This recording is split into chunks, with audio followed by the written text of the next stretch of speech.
আগামী 5 দিন দেশের আবহাওয়ায় কুয়াশা ও শীতের প্রভাব অব্যাহত থাকতে পারে বলে জানিয়েছে বাংলাদেশ আবহাওয়া অধিদপ্তর।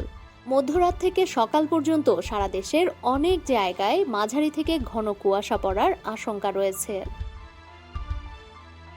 আবহাওয়া অফিস জানায়, কোথাও কোথাও এই কুয়াশা দুপুর পর্যন্ত স্থায়ী হতে পারে, ফলে সড়ক, নৌ ও আকাশপথে যোগাযোগ ব্যবস্থা সাময়িকভাবে ব্যাহত হওয়ার আশঙ্কা রয়েছে।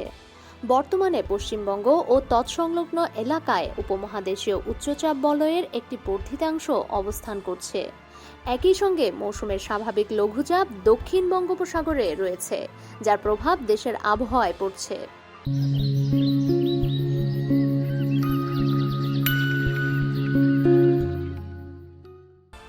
আজ সকাল 9টা থেকে শুরু হওয়া প্রথম দিনের পূর্বাভাসে বলা হয়েছে, সারা দেশে আংশিক মেঘলা আকাশ সহ আবহাওয়া শুষ্ক থাকতে পারে। মধ্যরাত থেকে সকাল পর্যন্ত মাঝারি থেকে ঘন কুয়াশা পড়ার সম্ভাবনা রয়েছে। গোপালগঞ্জ, রাজশাহী, পাবনা, পঞ্চগড়, যশোর, চুয়াডাঙ্গা ও কুষ্টিয়া জেলার উপর দিয়ে মৃদু শৈত্যপ্রবাহ বয়ে যাচ্ছে, যা কিছু এলাকায় আরও বিস্তৃত হতে পারে।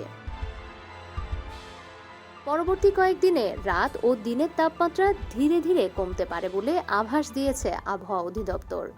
বর্ধিত পূর্বাভাসে জানানো হয়েছে, আগামী দিনগুলোতে শীত আরও বাড়ার সম্ভাবনা রয়েছে। ডেস্ক রিপোর্ট, সমকাল।